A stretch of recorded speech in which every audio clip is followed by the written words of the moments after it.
Assalamu alaikum. Welcome to online class biology grade 9. We are going to start today's lecture, that is chapter 5, cell cycle.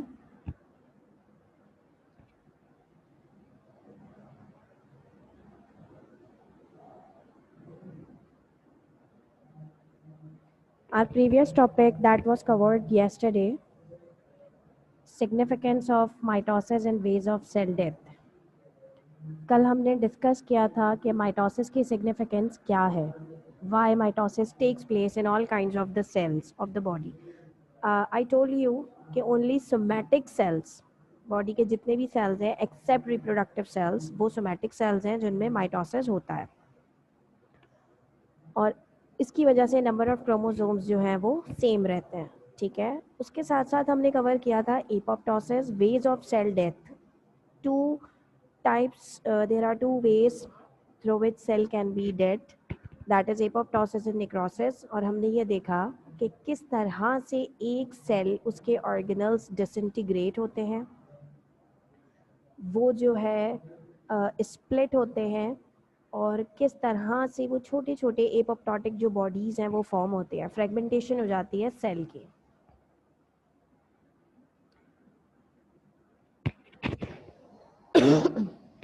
अगर ऐसा ना हो तो cancer के chances जो हैं वो बढ़ जाते हैं, बॉडी में कैंसर की डेवलपमेंट के चांसेस बढ़ जाते हैं. In order to avoid the cancerous situation, basically cell undergoes apoptotic condition. तो that's why apoptosis is very necessary in case of any danger, in case of any hazard.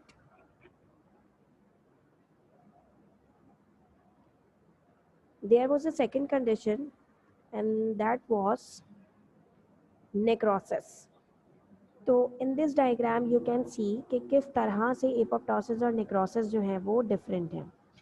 Necrosis में cell की जो membrane है उसमें से bursting होती है, sometimes जो है वो इंटीग्रिटी उसकी लॉस होती है और ये लीकेज स्टार्ट होता है. Now you can see here cellular जो कंटेंट्स होते हैं वो लीक होना शुरू हो जाते हैं, सेल की डेथ होती है. The major difference was that कि एपोप्टोसिस सिंगल सेल में होता है और नेक्रोसिस जो है वो टिश्यूज़ में होता है. Collection of cells undergoes necrosis. Necrosis में एबनॉर्मेलिटी डेवलप होती है, टिश्यू में एबनॉर्मेलिटी डेवलप होती है, सेल की डेथ तो होती ही है, लेकिन सिंगल सेल यहाँ इन्वॉल्व नहीं होता जैसे कि एपोप्टोसिस में था, बल्कि नंबर ऑफ सेल्स इन्वॉल्व होते हैं. तो here you can see there is a healthy cell. अगर हेल्दी सेल डेथ की तरफ जाता है तो या तो वो फॉलो करेगा एपोप्टोसिस, जिसमें सेल जो है वो श्रिंक होगा, मेम्ब्रेन ब्लबिंग होगी और एपोप्टोटिक बॉडीज़ की फॉर्मेशन बन जाएगी. इसके जितने भी ऑर्गेनल्स हैं वो डिसइंटीग्रेट हो जाएंगे. Otherwise cell will undergo necrosis, and you can see in this diagram कि अगर नेक्रोसिस की कंडीशन होती है तो किस तरह से मेम्ब्रेन, आप यू कैन सी हियर कि सेल का वॉल्यूम तो बढ़ा लेकिन मेम्ब्रेन की इंटीग्रिटी लॉस हो गई, जिसकी वजह से हुआ क्या कि सेल के जो कंटेंट्स हैं, उसके जो ऑर्गेनल्स हैं वो लीक होना शुरू हो जाते हैं. सेलुलर कंटेंट का जो लीकेज है, it takes place, and these two ways were the ways of cell death.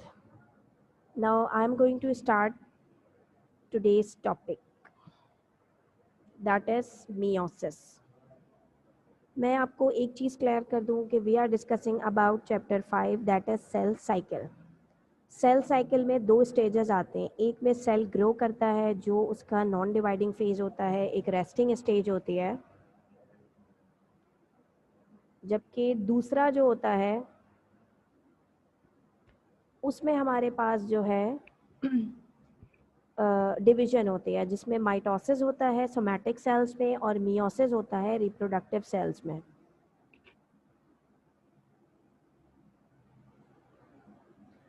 अच्छा रामीन, आपने जो मुझसे क्वेश्चन किया है बेटा,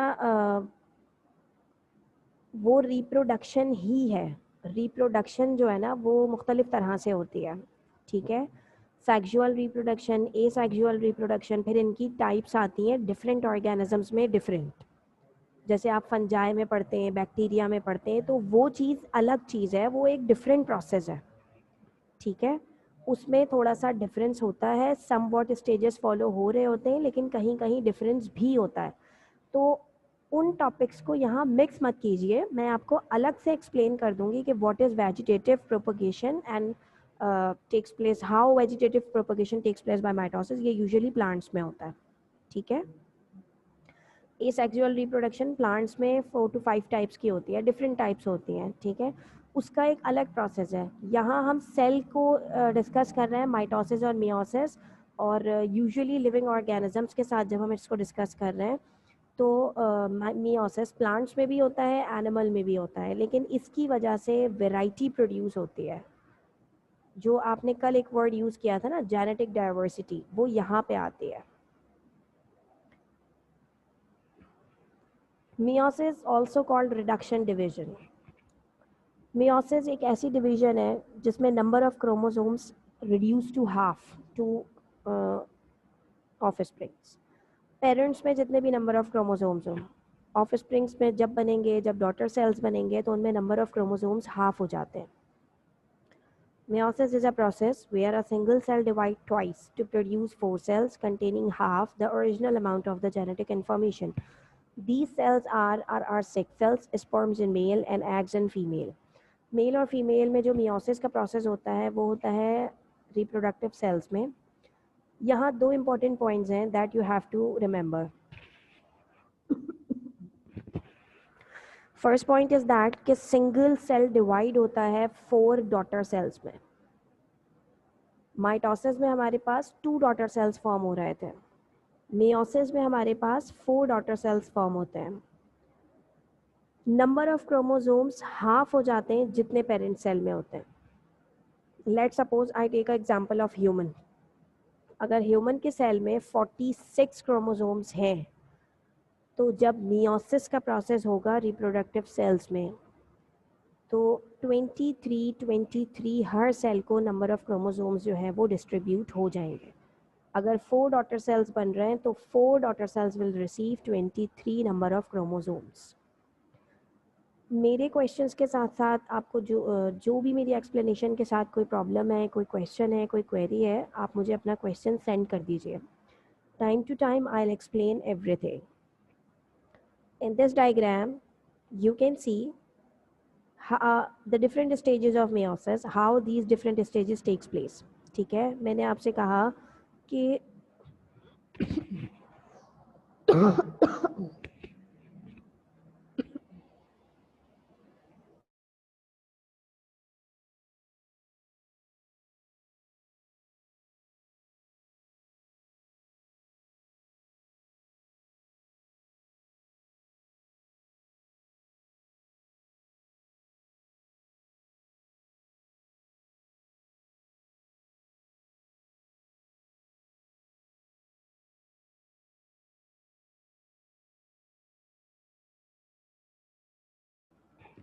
मुबशरा, मियोसिस एक ऐसा प्रोसेस है जिसमें सिंगल पेरेंट सेल डिवाइड होकर 4 डॉटर सेल्स फॉर्म करेगा जिसकी वजह से न्यू ऑर्गेनिजम्स जो है वो बन रहे होते हैं एग्जैक्ट नंबर ऑफ क्रोमोसोम्स के साथ। देखो, हम ये कहते हैं ना कि ह्यूमन में सब में 46 क्रोमोसोम्स हैं। फ्रॉग है, फ्रॉग के हर सेल में 26 क्रोमोसोम्स हैं। ये जो मेंटेनेंस होती है ना क्रोमोसोम्स की, species to species, generation to generation, it is because of meiosis. अगर मियोसिस का प्रोसेस नहीं होगा तो नंबर ऑफ क्रोमोसोम्स मेंटेन नहीं रह पाएंगे। आप स्टार्ट से पहले प्रोसेस को समझना शुरू कीजिए। एट द एंड देखो, जब तक हमारा पूरा प्रोसेस कंप्लीट नहीं होगा, how is it possible to understand. पहले आप इसको समझ लीजिए, इंशाल्लाह you will get the point. इस डायग्राम में आप देखिए, सिंगल सेल है, उसमें चेंजेस आते हैं। यहाँ 2 डॉटर सेल्स फॉर्म हुए, जहाँ पे मेरी रेड लाइट है, you can observe here. In 2 daughter sales में दोबारा से प्रोसेस स्टार्ट होता है एक, और वो दो डॉटर सेल्स कन्वर्ट हो जाते हैं 4 डॉटर सेल्स में, ठीक है। तो जब ये 4 डॉटर सेल्स बनते हैं तो हम इसी वजह से फाइनल स्टेज पे कहते हैं कि meiosis is a process in which single cell divides into 4 daughter cells. Now is that clear?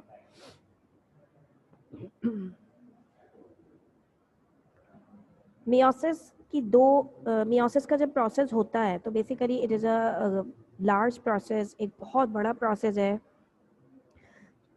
तो हम मियोसिस को जो है वो डिवाइड करते हैं टू डिस्टिंक्ट फेजेस में, डिविजन्स में, meiosis 1 and meiosis 2।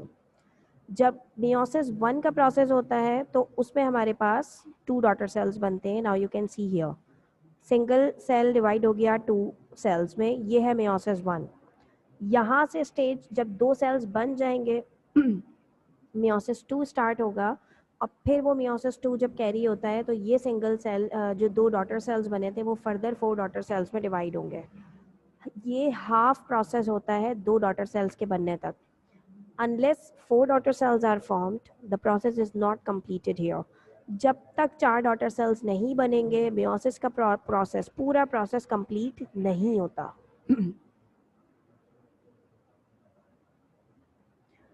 Let's start meiosis 1। Meiosis 1 क्या है? In meiosis 1, chromosomes in a diploid cell resegregate, producing 4 haploid daughter cells. In this step in meiosis that generates genetic diversity, DNA replication precedes the start of meiosis 1. During prophase 1, homologous chromosomes pair and form synapses, a step unique to meiosis. Meiosis 1 में जो सबसे एक unique step है वो है prophase 1। एक बहुत बड़ा प्रोफेज है, एक बहुत बड़ा फेज है जिसको हम फर्दर डिवाइड करते हैं 5 डिफरेंट स्टेजेस में। देखें प्रोसेस को थोड़ा सा समझने की कोशिश कीजिएगा। अगर आपने माइटोसिस पढ़ा है तो माइटोसिस में प्रोफेज, मेटाफेज, एनाफेज, टेलोफेज, ये सारे स्टेजेस आपको पता होंगे, आपने पढ़े थे, ठीक है। वही सारी चीज़ें यहाँ पर भी हो रही हैं लेकिन डिफरेंसेस के साथ। मियोसिस 1 में सिंगल सेल से 2 सेल्स फॉर्म होंगे, मियोसिस 1 कंप्लीट हो जाएगा। फिर उन 2 सेल्स से जब फर्दर 4 सेल्स बनेंगे तो वहाँ मियोसिस 2 पूरा प्रोसेस जो है वो कंप्लीट होगा। जेनेटिक डाइवर्सिटी का मतलब ये है कि यहाँ पर नंबर ऑफ क्रोमोसोम्स जो भी मौजूद हैं उनमें कुछ ऐसे चेंजेस आते हैं जिसकी वजह से करेक्टर्स डिफरेंट अपीयर होते हैं। शायद आपको याद हो माइटोसिस के सिग्निफिकेंस में हमने एक चीज़ ये भी पढ़ी थी कि जितने भी सेल्स होते हैं they are exactly alike. Mitosis के प्रोसेस में जो भी सेल्स बन रहे होते हैं वो सब सेम होते हैं, but not in the case of meiosis. यहाँ सेल्स सेम नहीं होते। सारे ह्यूमंस हैं, they all have the same characteristics but we can differentiate. सबका बोलना, बैठना, खाना, पीना, उठना, सोना, जागना, उनके सारे जो स्टाइल्स होते हैं वो डिफरेंट होते हैं और हम डिस्टिंग्विश कर सकते हैं। इवन यू कैन सी कि सबके पास जो है वो फेस मौजूद है। फेस है ना सारे ह्यूमन बींग्स पे, आइज़ भी हैं, नोज़ भी हैं, लिप्स भी हैं, टीथ भी हैं, लेकिन सब डिफरेंट हैं एक दूसरे से। सबका जो है वो विजिबिलिटी अलग है, सब पहचान में आते हैं, हम उनको रिकग्नाइज करते हैं। ये सारी चीज़ें जो है ना वो मियोसिस की वजह से डेवलप होती हैं। हम इसे कहते हैं जेनेटिक डाइवर्सिटी, डिफरेंट करेक्टर्स का डेवलप होना। We are not xerox copies of each. हम एक दूसरे से इतना भी रिजेंबल नहीं करते कि पहचान में ना आ सकें। This is because of meiosis. Let's see how many stages of meiosis 1. Meiosis 1 is divided into 4 stages. Prophase 1, metaphase 1, anaphase 1 and telophase 1. वही stages हैं लेकिन difference के साथ. Now you can see here.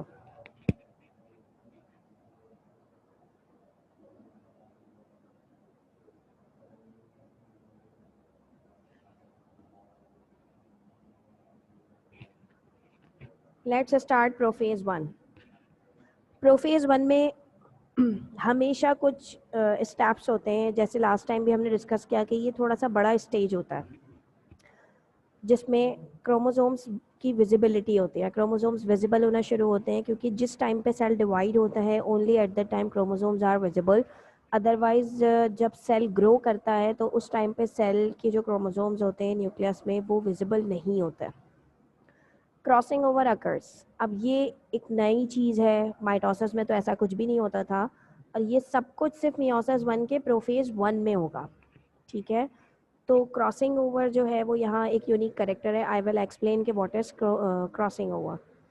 Nucleolus disappears, ये हमने last time भी पढ़ा था कि प्रोफेज में न्यूक्लियोलस जो है वो डिसअपियर हो जाते हैं. मियोटिक स्पिंडल फाइबर्स की फॉर्मेशन होती है.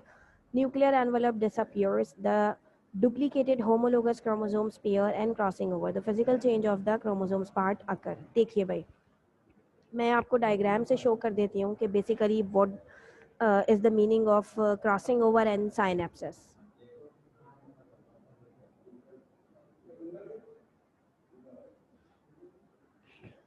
मियोसिस 1, इसका जो फर्स्ट फेज है that is prophase 1.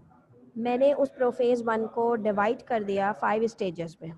लैप्टोटीन, zygotene, pachytene, diplotene, डाइअकाइनेसिस. आप नेम रिकॉल कर लीजिए, प्रोनाउंसिएशन की वजह से जो है वो आपको प्रॉब्लम हो सकती है.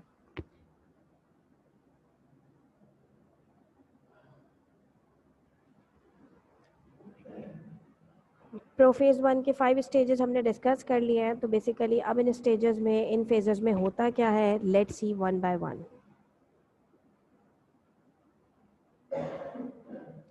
डिप्लोटीन, सबसे पहला स्टेज होता है.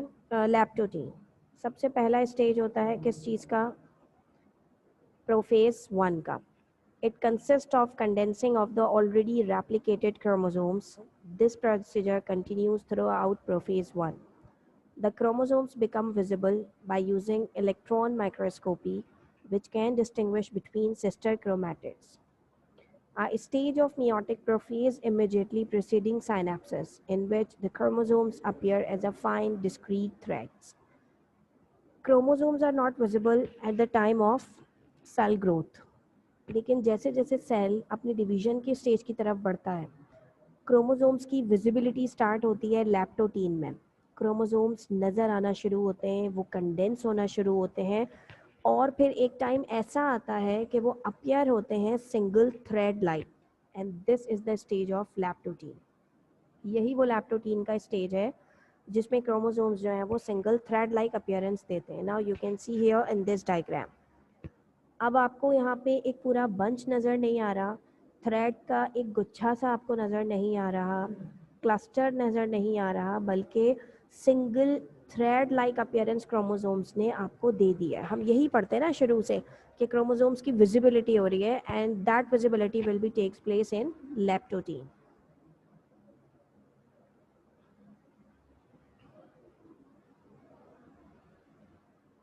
Now the second is zygotene. Second stage होता है प्रोफेज 1 का, zygotene. Basically it is a sub stage.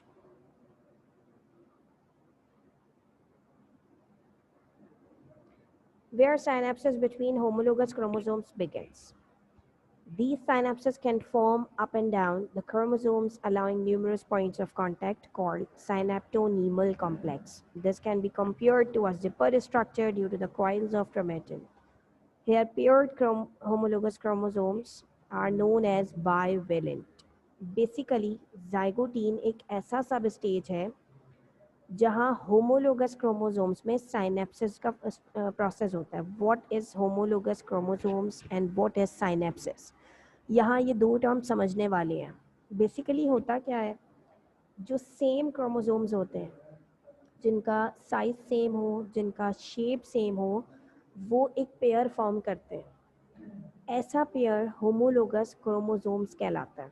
ठीक है, तो वो जो पेयर है होमोलोगस क्रोमोसोम्स, उस पेयर का बनना, the process is known as synapsis. Basically synapsis एक ऐसा प्रोसेस है जिसमें पेयरिंग होती है क्रोमोसोम्स की जो सेम क्रोमोसोम्स हैं, यानी होमोलोगस क्रोमोसोम्स हैं. ठीक है, और वो प्रोसेस हमारे पास होता है जाइगोटीन में. थर्ड हमारा जो फेज़ आता है उसमें ये कंटिन्यू होता है यहाँ तक कि इसमें सारी जो कॉम्प्लेक्सेस हैं वो फॉर्म होते हैं. नंबर ऑफ जो होमोलोगस क्रोमोसोम्स होते हैं they come close to each other, और बेसिकली ये प्रोसेस बढ़ता है हमारा क्रॉसिंग ओवर की तरफ.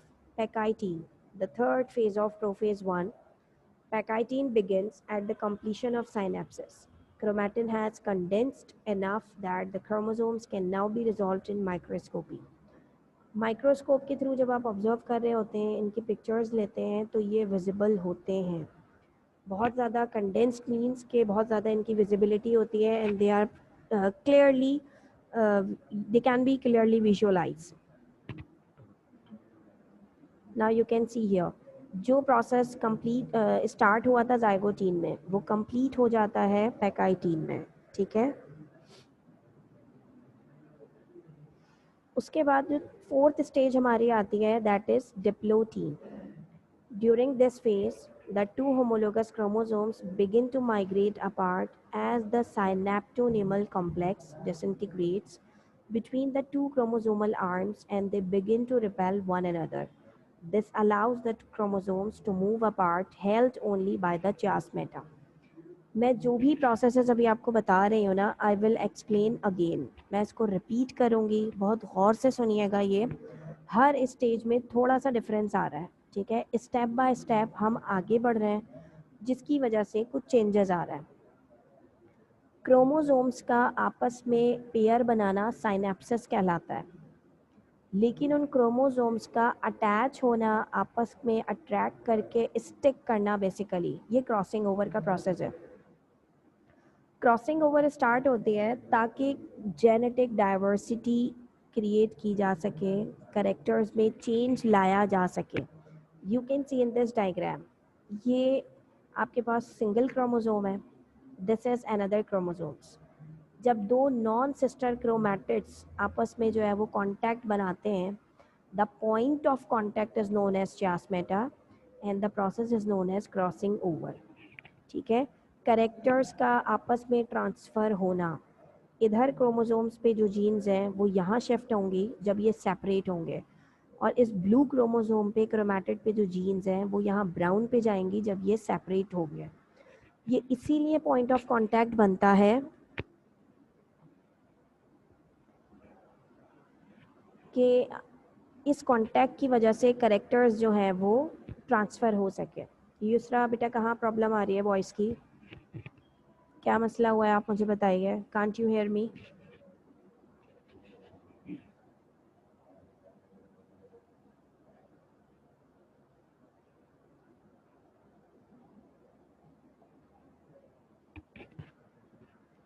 अब आपको साफ आ रही है यूसरा आवाज़ मेरी?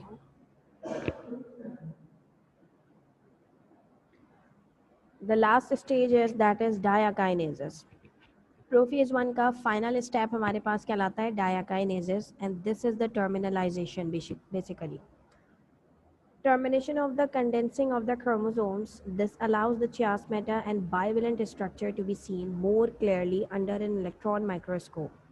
The chromosomes are at their most condensed form during diakinesis. Diakinesis जो है वो लास्ट स्टेज होता है प्रोफेज 1 का, जिसमें हमारे पास जो है वो बहुत विजिबल चियास्मेटा मौजूद होते हैं.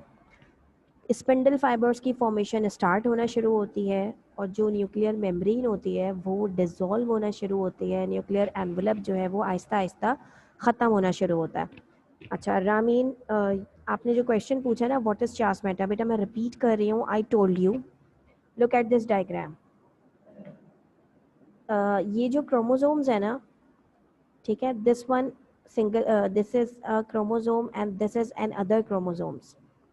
आप देखें कि इन दोनों क्रोमोसोम्स के जो नॉन सिस्टर क्रोमैटिड्स हैं, एक ऐसा पॉइंट है जिस पॉइंट से ये दोनों अटैच्ड हैं. ये जो पॉइंट ऑफ अटैचमेंट है ये चियास्मेटा कहलाता है.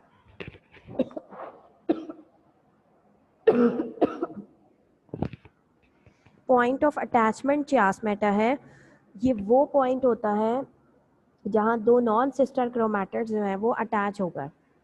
अब जब आगे किसी प्रोसेस में ये सेपरेट होते हैं तो इनकी जीन्स इंटरचेंज हो जाती हैं, क्योंकि क्रोमोसोम्स पे क्या है, जीन्स मौजूद है.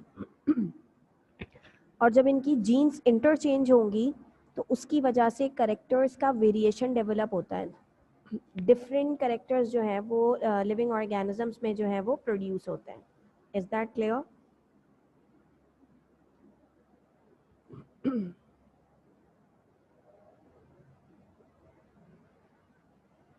Now you can see here, I repeat,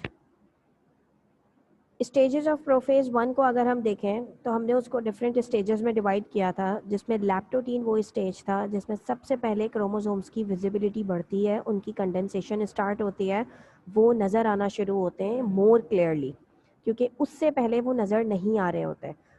जब वो विजिबल होना शुरू होते हैं तो एक टाइम ऐसा भी आता है कि वो सिंगल थ्रेड लाइक स्ट्रक्चर में अपीयर होते हैं।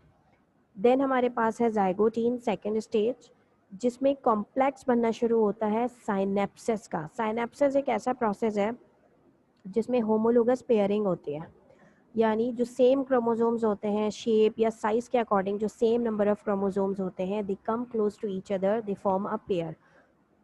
वो एक पेयर बनाते हैं और वो प्रोसेस कंप्लीट होता है हमारा जाइगोटीन में। इनकी पेयरिंग चलती है पैकाइटीन में। ये 4 क्रोमोसोम्स को रिजेंबल कर रहे हैं, तो हम इसके लिए टेट्रेट का वर्ड जो है वो यहाँ पे यूज़ करते हैं। ये कंप्लीशन होती है, साथ साथ पूरा साइनेप्सिस का प्रोसेस जो है वो कंप्लीट होता है।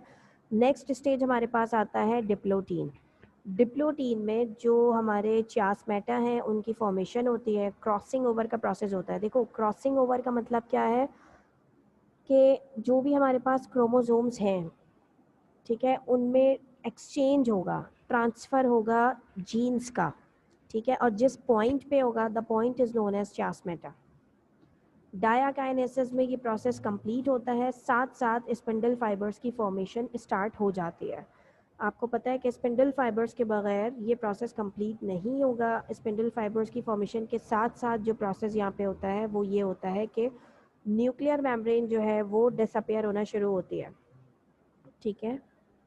प्रोफेज ख़त्म होते ही सेल एंटर होगा हमारा मेटाफेज। अब क्योंकि ये मेटाफेज 1 है तो यहाँ पे देखिए मेटाफेज हमेशा शॉर्टेस्ट फेज होता है। Okay, I will repeat, wait. Metaphase हमारा वो स्टेज होता है जिसमें सिर्फ और सिर्फ क्रोमोसोम्स की अरेंजमेंट होती है on the equatorial plane of the spindle fibres. बस आप ये चीज़ याद रखिए कि मेटाफेज कोई सा भी हो, चाहे वो माइटोसिस का मेटाफेज हो चाहे वो मियोसिस का हो, क्रोमोसोम्स की अरेंजमेंट होती है स्पिंडल फाइबर्स पे। डिफरेंस क्या होगा कि क्योंकि ये मेटाफेज 1 है तो यहाँ ऑलरेडी क्रोमोसोम्स जो है वो होमोलोगस पेयर की फॉर्म में है, तो वो ऐसे ही अटैच्ड होंगे, ठीक है। अभी मैं आपको, let me show this diagram, you can see here. आप इस डायग्राम को देखिए। लास्ट टाइम जब हमने माइटोसिस कवर किया था तो सिंगल क्रोमोसोम्स थे जो इस स्पिंडल फाइबर पे अरेंज थे। यहाँ पूरा होमोलोगस पेयर अरेंज है, ठीक है। तो मियोसिस 1 में ये डिफरेंस आता है कि pair of homologous chromosomes basically arrange होता है कहाँ पे, मेटाफेज 1 में। इसमें सिर्फ अरेंजमेंट होगी, इसी तरह से जैसे लास्ट टाइम हुई थी कि सेंट्रोमेयर के साथ जो काइनेटोकोर एक प्रोटीन है, सेंट्रोमेयर वो पॉइंट है जहाँ क्रोमैटिड्स आपस में जो है वो ज्वाइन किए हुए हैं, ठीक है, उसके साथ। Now the third phase is anaphase. Anaphase 1, anaphase चाहे वो माइटोसिस हो मियोसिस हो कोई सा भी हो, एनाफेज में हमेशा कॉन्ट्रैक्शन होती है स्पिंडल फाइबर की, जिसकी वजह से क्रोमोसोम्स जो है वो ब्रेक होते हैं। Now you can see here. अब जब ये कॉन्स्ट्रिक्शन सी डेवलप होती है, ये स्पिंडल फाइबर्स जब कॉन्ट्रैक्ट होंगे, खिंचेंगे ऑपोजिट पोल्स की तरफ, तो ये जो कनेक्शन था क्रोमैटिड्स का ये ब्रेक हो जाएगा। आपने चियास्मेटा देखा था ना कि वो पॉइंट जहाँ 2 नॉन सिस्टर क्रोमैटिड्स ज्वाइन हुए हुए थे। अब आप ज़रा इस डायग्राम को देखिए गौर से। ये पूरा ब्लू कलर का क्रोमोसोम है लेकिन इस पे कॉर्नर्स जो हैं वो रेड शो किए हैं।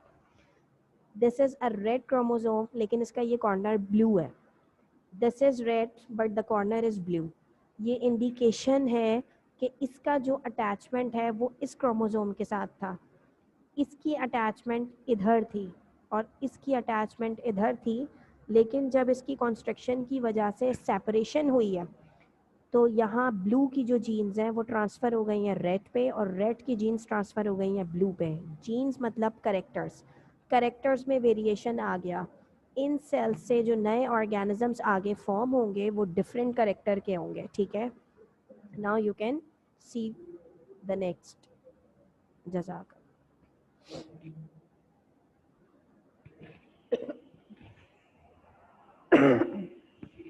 Now the last, that is telophase 1. ये last stage है. It is a phase when the chromosomes have finished moving to opposite ends of the cell. हमने पढ़ा था कि एनाफेज में मूवमेंट जो है वो स्टार्ट होती है, ठीक है, लेकिन वो पहुंचते हैं ऑपोजिट पोल्स की तरफ टू हमेशा टेलोफेज में. जैसे ही क्रोमोसोम्स टेलोफेज में पहुंच जाएंगे ऑपोजिट पोल्स की तरफ, न्यूक्लियर मेम्ब्रेन रीअपियर होना स्टार्ट हो जाएगी और स्पिंडल फाइबर्स जो है वो ख़त्म होना शुरू हो जाएंगे. Is that clear? Javeria convenience तो बेटा आसानी को कहते हैं. किसी भी चीज़ के लिए ईज़, आसानी, ये वर्ड तो आई डोंट थिंक सो कि यहाँ कहीं यूज़ हुआ है. ठीक है, जैसे ही क्रोमोसोम्स जो हैं वो ऑपोजिट पोल्स पे पहुँचते हैं और न्यूक्लियर मेम्ब्रेन जो है वो रीफॉर्म होती है, रीअपियर होती है, अब साइटोकाइनेसिस का प्रोसेस स्टार्ट होगा कि साइटोकाइनेसिस में जो नंबर साइटोप्लाज्म है और सेल जो है वो 2 डॉटर सेल्स में डिवाइड होना शुरू हो जाएंगे.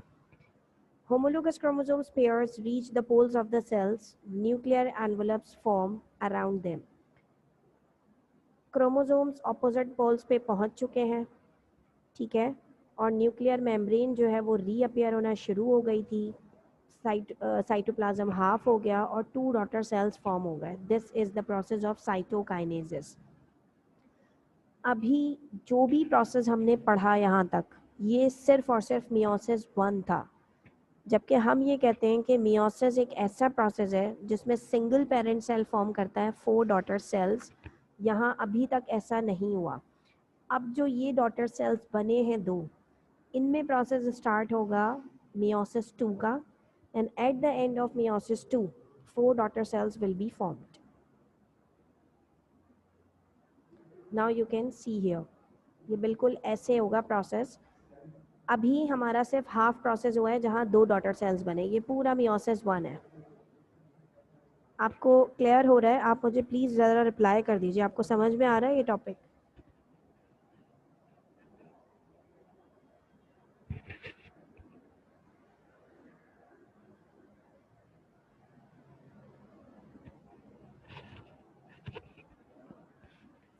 जी, जवेरिया और अतर रहमान के अलावा बाकी किसी को नहीं आ रहा समझ में? मैं रिपीट कर दूंगी अनस, डोंट वरी, क्योंकि ये जब तक क्लियर नहीं होगा जब तक आपका आगे का मैं नहीं बताऊंगी. अच्छा, मुझे बिल्कुल एक चीज़ क्लियरली बताइए. माइटोसिस याद है पूरा प्रोसेस? याद से मुराद मतलब have you understood that process? अगर मैं कोई चीज़ पूछूं आपसे बीच में से तो आपको कोई कन्फ्यूजन तो नहीं होगी माइटोसिस में?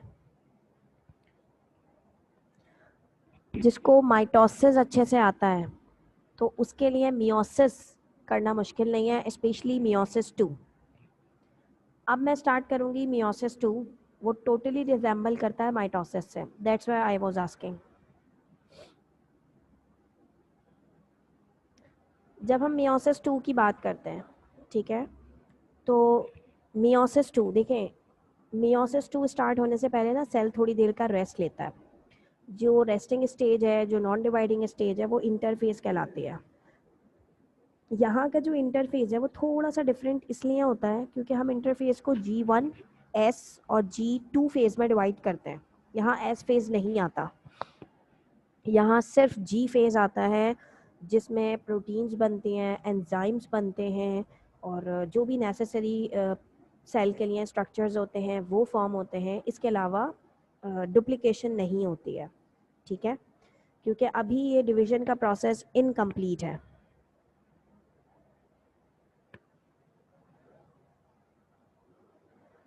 अब हमारे पास क्योंकि 2 डॉटर सेल्स ऑलरेडी मौजूद हैं, ये सेपरेट होंगे और फिर क्या होगा, ये डिवाइड होके 4 सेल्स फॉर्म करते हैं. During meiosis 2 the sister chromatids within the 2 daughter cells separate, forming 4 new haploid gametes. Gametes जो हैं वो reproductive cells के लिए टर्म यूज़ होती है. The mechanics of meiosis 2 is similar to the mitosis. ये बिल्कुल mitosis का प्रोसेस होता है, similar to mitosis, except that each dividing cell has only one set of homologous chromosomes. ठीक है, तो जो भी सेल्स डिवाइड हो रहे हैं, जो डॉटर सेल्स हैं, उनमें होमोलोगस क्रोमोसोम का एक सेट होता है। मियोसिस 1 रिडक्शन डिवीजन थी, number of chromosomes already reduce हो चुके हैं, हाफ हो चुके हैं। ठीक है, मियोसिस 2 में नंबर ऑफ क्रोमोसोम्स हाफ नहीं होते। अब जो नंबर ऑफ क्रोमोसोम्स यहाँ मौजूद हैं सेल में आखिर तक वही चलेंगे।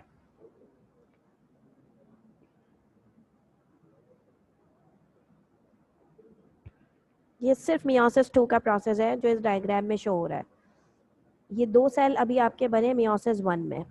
अब इनमें भी यही प्रोसेस चल रहा है इन दोनों सेल्स में। तो basically they will divide into 4 haploid cells.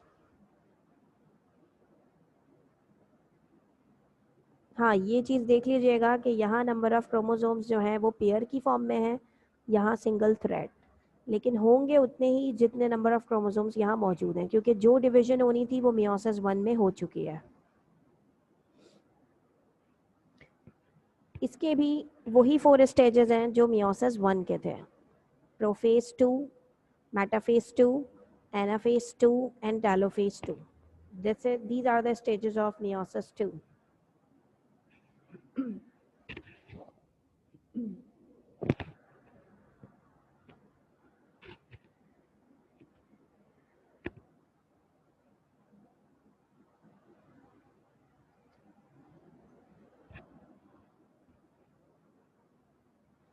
Now we will start prophase 2. It immediately sets off after the cytokinesis. When the daughter cells are formed, the chromosomes begin to condense, accompanied by the dissolution of the nuclear membrane and the disappearance of Golgi apparatus and endoplasmic reticulum complex. जब prophase 2 start होगा तो जो भी nuclear membrane है और जो भी nuclear fragments होते हैं वो आहिस्ता आहिस्ता डिज़ोल्व होना शुरू हो जाते हैं, डिसअपियर होना शुरू हो जाते हैं। प्रोफेज हमेशा वो स्टेज होती है जिसमें न्यूक्लियर मेम्ब्रेन की डिसअपियरेंस के साथ साथ हमारे पास स्पिंडल फाइबर्स की फॉर्मेशन जो है वो स्टार्ट होती है, और सेंट्रियोल्स जो हैं वो ऑपोजिट पोल्स की तरफ मूव करके हमेशा फॉर्म करते हैं स्पिंडल फाइबर्स। यहाँ भी यही सब कुछ हो रहा है।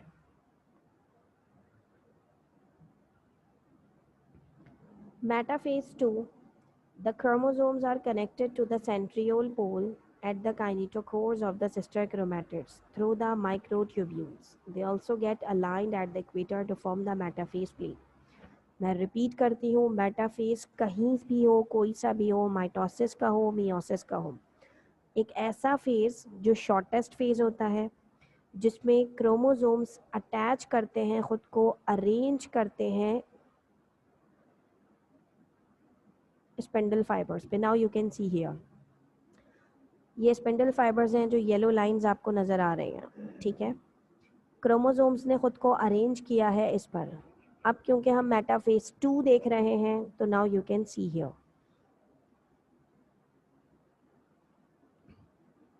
अब ज़रा इस डायग्राम को गौर से देख लीजिएगा, जहाँ मेरी रेड लाइट है जस्ट सी देयर। अभी जो हम मेटाफेज 1 पढ़ के आए हैं ये उसकी डायग्राम है। ठीक है, मेटाफेज 1 में डिफरेंस क्या था कि पूरा होमोलोगस पेयर अरेंज हो रहा था, दो दो क्रोमोसोम्स जो है वो एक साथ यहाँ मौजूद हैं। अब जब मेटाफेज 2 है, क्योंकि ऑब्वियसली मेटाफेज 1 के बाद एनाफेज 1 में इनकी सेपरेशन हो गई थी, तो ये सिंगल सिंगल क्रोमोसोम्स हो गए। तो यहाँ मेटाफेज 2 में सिंगल क्रोमोसोम्स अरेंज हैं, यू कैन सी हियर। और अगर आप ज़रा गौर से इस डायग्राम को देखें तो आपको नज़र आएगा यहाँ कि यहाँ कलर्स का थोड़ा सा चेंज है। रेड के साथ ब्लू, ब्लू के साथ रेड कॉम्बिनेशन मौजूद है, जो ये इंडिकेशन देते हैं कि जीन्स जो है वो यहाँ पे डिफरेंट हो चुकी हैं, करेक्टर्स यहाँ पे चेंज हो चुके हैं। ये आपको क्लियर हुआ? मेटाफेज सिर्फ क्रोमोसोम्स ने खुद को अरेंज किया है। 1 में पूरा होमोलोगस पेयर, मतलब जो सेम क्रोमोसोम्स थे वो अरेंज हुए हुए थे, जबकि 2 में हमारे पास सिंगल क्रोमोसोम अरेंज हुआ हुआ।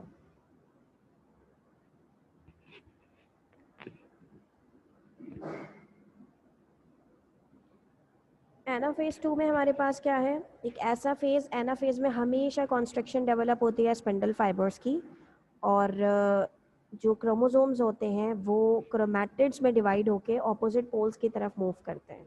यहाँ पर भी वही सब कुछ होगा।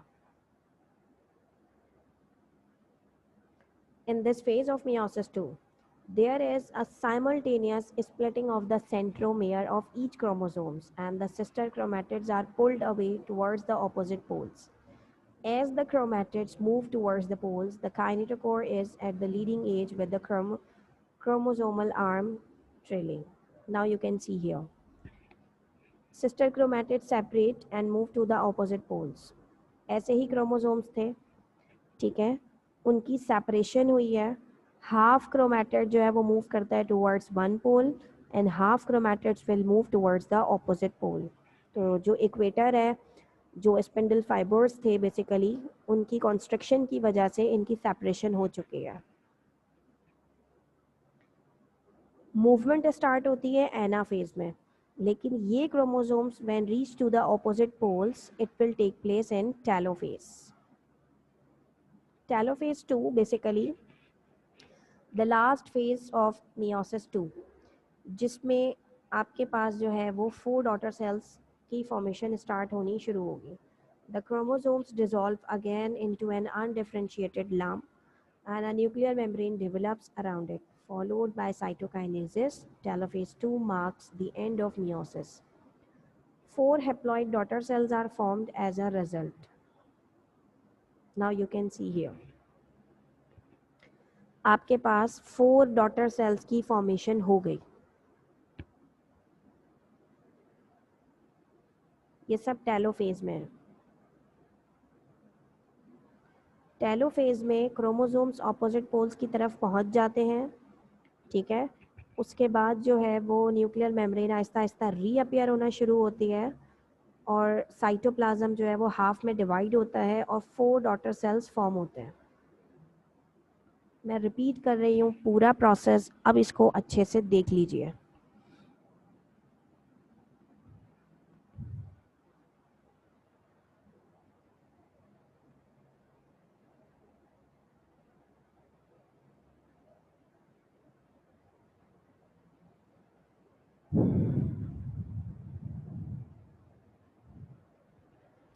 सबसे पहले मियोसिस में मियोसिस 1 हुआ था, ठीक है. Parent cell divide into 2 daughter cells. जब 2 डॉटर सेल्स बन गए, ठीक है, now you can see here, यही वो 2 डॉटर सेल्स हैं जो एंटर होंगे मियोसिस 2 में. अब मियोसिस 2 में क्या हुआ? Prophase 2, metaphase 2, anaphase 2 and telophase 2. अब जरा ये डायग्राम आप बहुत केयरफुली देखिएगा. जवेरिया, आपने मुझसे जो क्वेश्चन पूछा है ना, इक्वेटोरियल प्लेन, बेटा ये इसको कहते हैं. आप मेरी रेड लाइट देख रही हो, ये स्पिंडल फाइबर्स की लाइन आ रही है बीच में, तो इसका जो सेंटर होता है हम उसको इक्वेटोरियल प्लेन कहते हैं. क्रोमोसोम्स यहीं अरेंज होते हैं ना मेटाफेज में, तो इसका ये मतलब है, ठीक है. मियोसिस 1 में 2 डॉटर सेल्स बने. अब आप देखें, ये जो 2 डॉटर सेल्स हैं इन्होंने 4 डॉटर सेल्स दे दिए. यहाँ पे प्रोसेस मियोसिस का कंप्लीट हो रहा है. Is that clear? प्रोफेज 1 में वो सब कुछ होगा जो प्रोफेज में होता है. न्यूक्लियर मेम्ब्रेन डिसअपियर होगी, स्पिंडल फाइबर्स की फॉर्मेशन होगी और यहाँ बेसिकली जो है वो क्रोमोसोम्स की विजिबिलिटी बढ़ जाती है, ठीक है. और जब मेटाफेज में एंटर होगा तो सिर्फ और सिर्फ क्रोमोसोम्स की अरेंजमेंट होगी on the equator of the spindle fibres. फिर इसमें कॉन्स्ट्रक्शन सी डेवलप होती है एनाफेज 2 में, और ये जो क्रोमोसोम्स थे इनके क्रोमैटिड्स जो हैं वो सेपरेट होते हैं, मूव करना शुरू करते हैं टू द ऑपोजिट पोल्स, और ये ऑपोजिट पोल्स पे पहुंच जाते हैं in next stage, that is telophase 2. Telophase 2 आप यहाँ देख सकते हैं कि एक सेल के अंदर 2 न्यूक्लियाई फॉर्म हो चुके हैं और 2 सेल के अंदर 4 न्यूक्लियाई की फॉर्मेशन हो चुकी है, ठीक है. तो यहाँ पे बेसिकली 4 डॉटर सेल्स फॉर्म हो चुके हैं. I saw one thing more. Now you can see here. अब इस डायग्राम में देख लें किस तरह से सिंगल सेल डिवाइड हुआ है 4 daughter sales. Everything is clear, ठीक है. मियोसिस को मैंने 2 स्टेजेस में डिवाइड किया था, मियोसिस 1 एंड मियोसिस 2. मियोसिस 1 के जितने भी सब स्टेजेस हैं हम उसके साथ 1 लगाते हैं. Prophase 1, metaphase 1, anaphase 1 and telophase 1.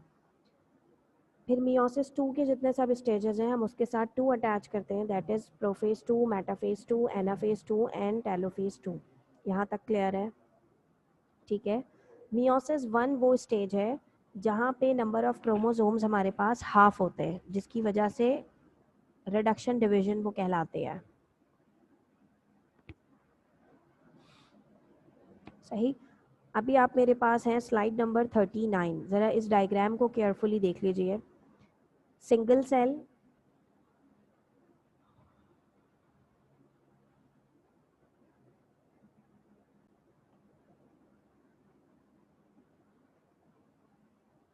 Sir 1 minute इधर आएंगे, ये क्या हुआ है, ये क्यों हुआ है?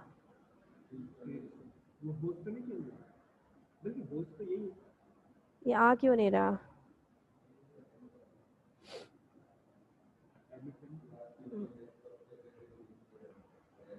कैसे करूं?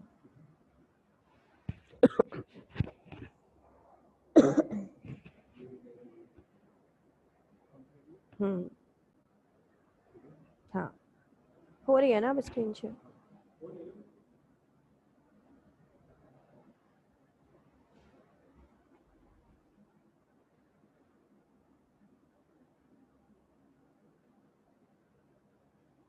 Now you can see here, single cell, 4 chromosomes. अब जब ये प्रोसेस कंप्लीट हो रहा है और 2 डॉटर सेल्स बन गए, how many chromosomes are here? You can see here, ज़रा ये डिफरेंस देख लीजिएगा, आपको यहाँ कन्फ्यूजन नहीं होनी चाहिए। मियोसिस 1 वो फेज़ है जिसमें नंबर ऑफ क्रोमोसोम्स हाफ हो गए, ठीक है। यहाँ 4 क्रोमोसोम्स हैं आपके पास, you can see here. At the end of meiosis 1 only 2 chromosomes are here. अब ये डॉटर सेल्स फॉर्म हो गए। जैसे ही यहाँ डॉटर सेल्स फॉर्म हुए हैं और नंबर ऑफ क्रोमोसोम्स 2 हैं, अब जो इनसे फर्दर 4 सेल्स बनेंगे उनमें नंबर ऑफ क्रोमोसोम्स 2 ही रहेंगे। इट मीन्स कि पेरेंट सेल में जितने भी नंबर ऑफ क्रोमोसोम्स थे उसका हाफ होते हैं मियोसिस में और eight the end of meiosis 1, और फिर वो बाद में जो है वो आखिर तक प्रोसेस वही रहता है। ये वो प्रोसेस है जिसकी वजह से नंबर ऑफ क्रोमोसोम्स किसी भी स्पीशी में सेम रहते हैं, कि अगर ह्यूमन है तो 46 हमेशा 46 ही रहेंगे, फ्रॉग है 26 हैं 26 ही रहेंगे, चिंपैंजी में 48 होते हैं तो 48 ही रहेंगे because of this process of meiosis. जी, आप मुझे बताइए कोई प्रॉब्लम है आपको इधर?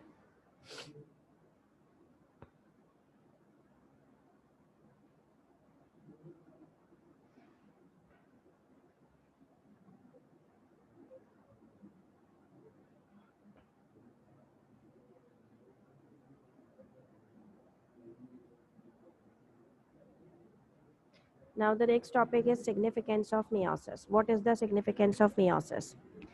Meiosis is responsible for the formation of sex cells or gametes that are responsible for sexual reproduction. ठीक है, सेक्सुअल रिप्रोडक्शन के लिए जो प्रोसेस ज़रूरी है दैट इज़ meiosis, जिसकी वजह से number of you can say के न्यू ऑर्गेनिजम्स फॉर्म होते हैं, ऑफ स्प्रिंग्स डेवलप होते हैं, बेबीज प्रोड्यूस होते हैं। It activates the genetic information for the development of sex cells. It maintains the constant number of chromosomes by halving the same. Number of chromosomes, Ramin क्या clear करूं बेटे, मुझे बता दीजिए क्या क्लियर करूं रामीन? सिग्निफिकेंस देखो बेटा, सबसे पहले मियोसिस ऐसा प्रोसेस है जिसमें single parent cell 4 daughter cells देगा। सेकंड, ये वो प्रोसेस है जिसमें नंबर ऑफ क्रोमोसोम्स जो है वो हाफ हो जाते हैं, और हाफ होना इसलिए ज़रूरी है ताकि वो species to species, generation to generation constant रह सकें, जितने किसी स्पीशी में होते हैं उतने ही रह सकें।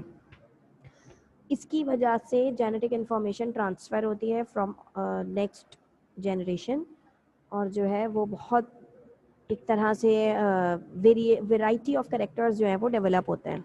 Is that clear? Next topic है हमारा एरर्स ऑफ मियोसिस। देखें समटाइम्स जो है ना इसमें एरर्स भी डेवलप होते हैं, कोई प्रॉब्लम आ जाती है, कोई ऐसा इशू हो जाता है, या कह लीजिए कि कोई ऐसी माल फंक्शनिंग हो जाती है जिसकी वजह से सीवियर करेक्टर्स में चेंज आ जाता है। Non disjunction is the failure of homologous chromosomes और sister chromatids to separate properly during cell division during meiosis. अभी आप पूरा प्रोसेस पढ़ के आ रहे हैं, ठीक है। आपको पता है कि हमेशा मेटाफेज में अरेंजमेंट होती है और एनाफेज में जो है वो सेपरेशन होती है, जिसमें स्पिंडल फाइबर्स जो हैं वो कॉन्स्ट्रिक्शन डेवलप करके जो है वो सेपरेट होते हैं। अगर वहाँ कोई एबनॉर्मेलिटी डेवलप हो जाती है, ठीक है, तो उसकी वजह से प्रॉब्लम आता है। जैसे आप यहाँ देख सकते हो इस डायग्राम में, दिस इज नॉन डिसजंक्शन। क्या मतलब है इसका नॉन डिसजंक्शन का? ये एक नॉर्मल कंडीशन है जिसमें नंबर ऑफ क्रोमोसोम्स हाफ हो गए, ठीक है, और वो डिवाइड हो गए डॉटर सेल्स में, ट्रांसफ़र हो गए।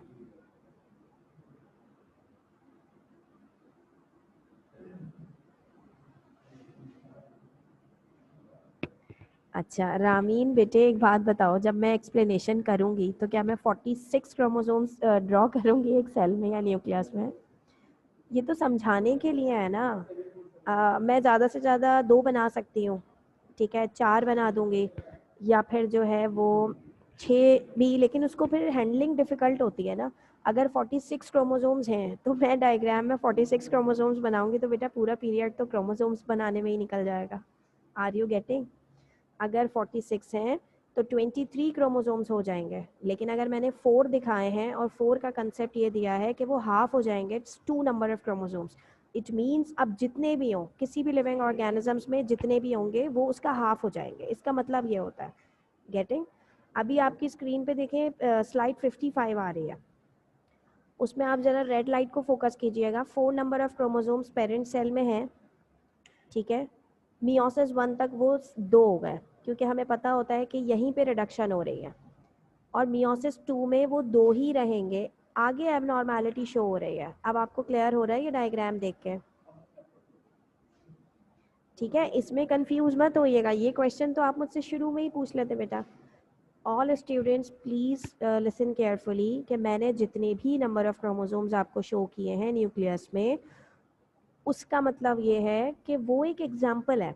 लेट सपोज मैंने 4 के साथ आपको मेंशन किया है ना अपना लेक्चर, तो नंबर ऑफ क्रोमोसोम्स हाफ हो जाएंगे, ठीक है, तो 4 हाफ हो जाएंगे। अब 46 हो तो वो हाफ होके 23 हो जाएंगे, 26 होंगे हाफ होके 13 हो जाएंगे, 48 होंगे हाफ होके 24 हो जाएंगे। Now is that clear? Non disjunction का मतलब क्या हुआ कि एबनॉर्मेलिटी आ गई। अब जिस तरह से नॉर्मल में 2-2 क्रोमोसोम्स आने चाहिए थे वो नहीं आ रहे हैं। 2-2 means half number of chromosomes, कहीं पे मोर देन हाफ आ गए, कहीं पे हाफ आ गए, कहीं पे लेस देन हाफ आ गए, जिसकी वजह से सीवियर एबनॉर्मेलिटीज़ जो हैं वो डेवलप हो जाती हैं, और ये बहुत कुछ मेटाफेज या एनाफेज में हो सकता है। Now you can see here, ये प्रॉपर डिसजंक्शन है जिसमें इक्वल जो है वो सेपरेशन हुई है क्रोमैटिड्स की, और वो मूव कर रहे हैं ऑपोजिट पोल्स की तरफ। लेकिन यहाँ ऐसा नहीं हुआ बिकॉज ऑफ एनी केस या एनी एबनॉर्मेलिटी। अगर वो डिवाइड नहीं होते, अगर उनकी कॉन्स्ट्रक्शन डेवलप प्रॉपर नहीं होती है, सेपरेशन नहीं होती है, उसकी वजह से आगे बहुत सारे प्रॉब्लम्स क्रिएट हो सकते हैं, जिसमें हमारे पास डाउन सिंड्रोम और टर्नर सिंड्रोम आ सकता है। अब ये वो कंडीशन है जो एबनॉर्मेलिटी को शो करती हैं सीधा सीधा, कि जो देखने में भी ना, मतलब विजिबिलिटी जो आती है वो प्रॉपर नहीं आती, वो नॉर्मल नहीं आती। Now you are watching this, किस तरह के हाथ पाँव या आँखें या फेस जो है वो अपेयर हो रहा है, ये क्रोमोसोमल एबनॉर्मेलिटीज़ होती हैं। डाउन सिंड्रोम एक ऐसी कंडीशन होती है जो ट्राइसोमी कहलाती है। ट्राई मीन्स 3, मतलब नंबर ऑफ क्रोमोसोम्स जो हैं वो 3 हो जाते हैं, और वो भी 21 पे जो नंबर ऑफ क्रोमोसोम्स होते हैं वहाँ ये एबनॉर्मेलिटी आती है। You can see here this circle. इसी वजह से हम इसको ट्राइसोमी कहते हैं। ये कंडीशन है, मतलब don't go too much detail, but you must have to know कि भाई अगर क्रोमोसोमल एबनॉर्मेलिटीज़ आ रही हैं तो वो कैसी होंगी। मैंने आपको पहले भी कहा था कि कुछ ऐसे लोग होते हैं जो मतलब सेक्सलेस होते हैं, तो वो भी क्रोमोसोमल एबनॉर्मेलिटी है।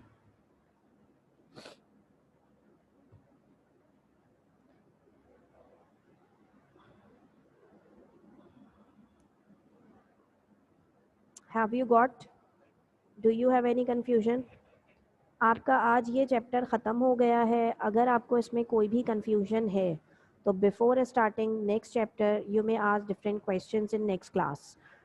अच्छा जी, क्या आप इन क्वेश्चंस के आंसर जो हैं वो दे सकते हैं?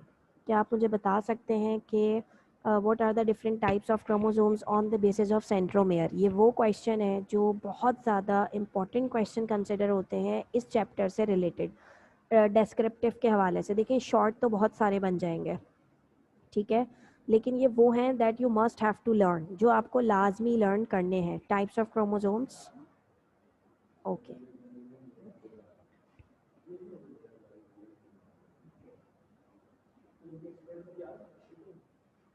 अच्छा अनस, बेटा टाइम इज़ अप, आप एक दफ़ा इसको बुक से पढ़ लो, ठीक है। मैं इंशाल्लाह नेक्स्ट क्लास जब स्टार्ट करूँगी तो पहले मैं प्रोफेज़ 1 को एक दफ़ा दोबारा से एक्सप्लेन कर दूँगी और फिर जो है वो इसको आगे कंसिडर करूँगी। लेकिन ये क्वेश्चंस देख लीजिएगा, that is on your screen, these are very important questions.